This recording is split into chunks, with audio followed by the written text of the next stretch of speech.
Alright, so today's what I'm going to be calling Big Deal Day.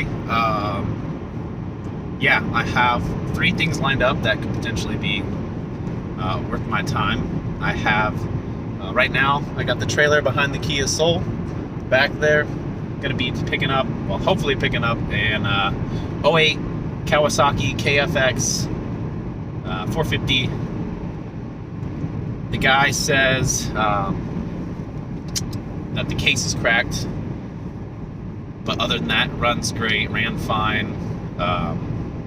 He has it listed for $1,850, and the cool part is he already bought brand new OEM cases, left and right side, has them for me, so it should be, if what he's saying is true, as simple as swapping all the internals, to the new cases, putting it back together.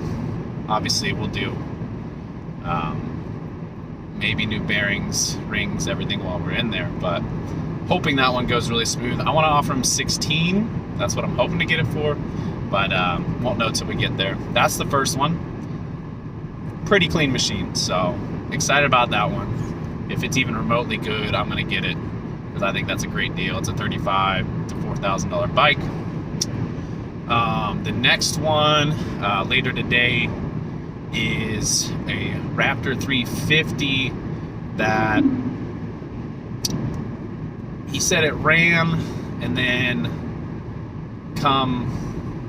he said he had some cut wires on it that were giving him issues, so he put a new wiring harness on it. Now it won't start, but he did say you can jump the solenoid and it will start, so he thinks it's just the switch. And I'm gonna go check compression on that, take a look at it. It's kind of in a little bit of pieces, so but it comes with a parts warrior machine and a Suzuki, it's an old 85 Suzuki like LT250E or something weird like that.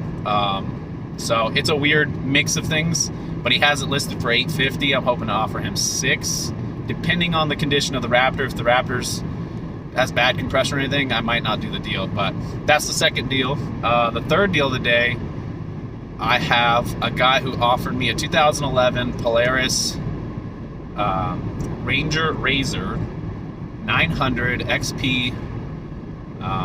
It's got 5,000 some miles, but it's pretty clean, apparently running condition. He wants to trade me for my 2024 Aluma 5x10 trailer, which I only have $2,800 invested in, so that's going to be a sick deal if it ends up being clean. So this is deal 1. I'm heading out now, and yeah, we'll see it in a bit. Alright, well, we got the KFX 450. It's in the back, if you can see it, of the trailer. Got there, not quite as clean as I thought. It clearly has been sitting out for a little bit.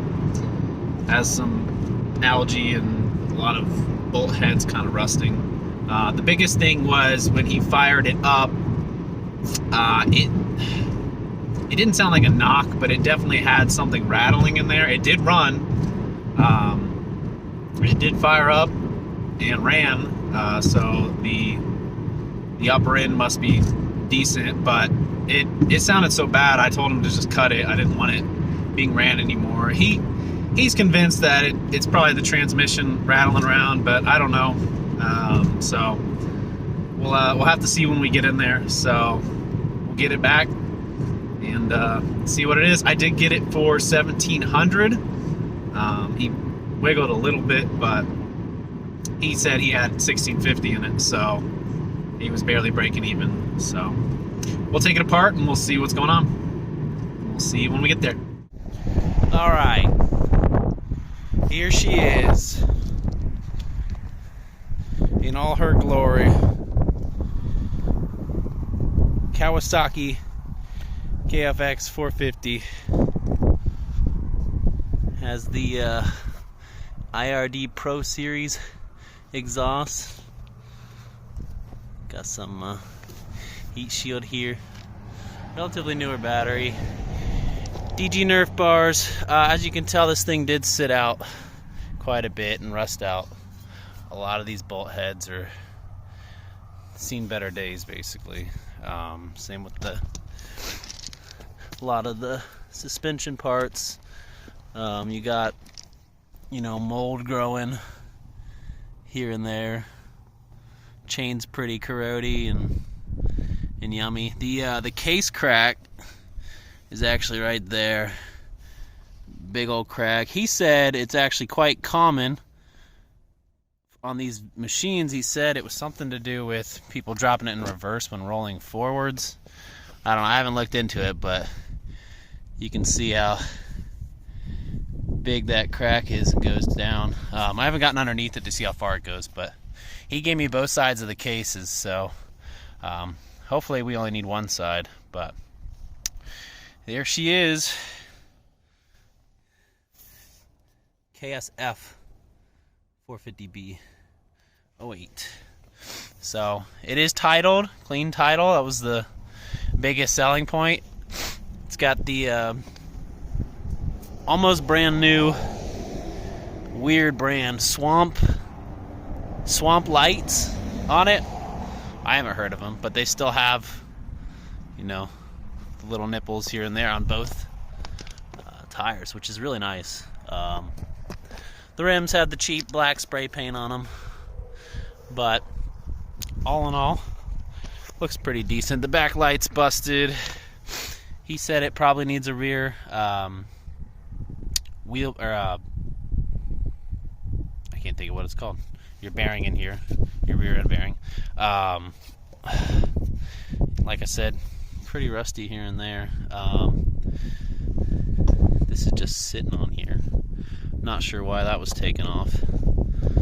So, a lot to look into. The shocks do feel decent on them, so they're not shot or anything. It doesn't seem like it's been completely abused, and the frame's pretty straight. So yeah, here she is. She's got some ugly stickers on her. There was one crack that I found right. It's hard to see, but up in here, there's a split right there. It's the only crack I could find on the whole thing. Other than that, it seems pretty decent. It is missing the plastics here that covers where the gas tank goes, though maybe not. Maybe these don't have it. I'll have to look. I've never had a 450 before, so let's see if I can take this seat off with one hand.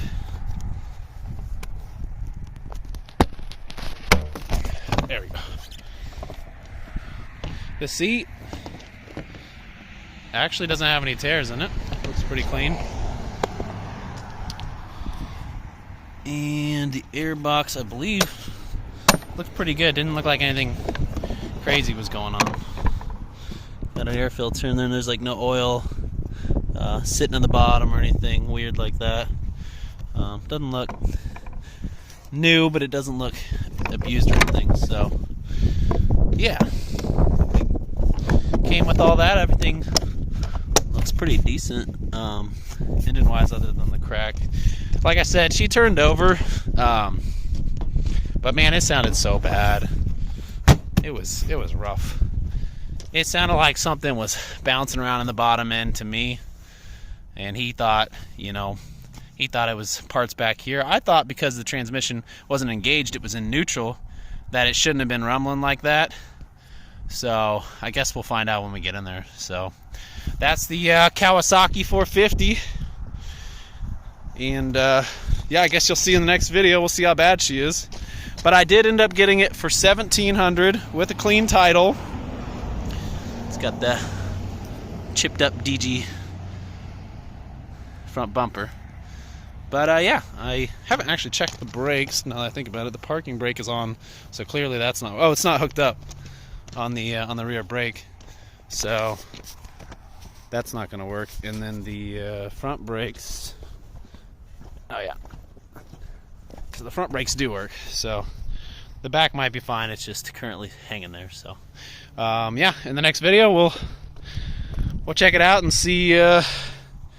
Take the whole top end and bottom end apart and find out what's all wrong with it. So see you then.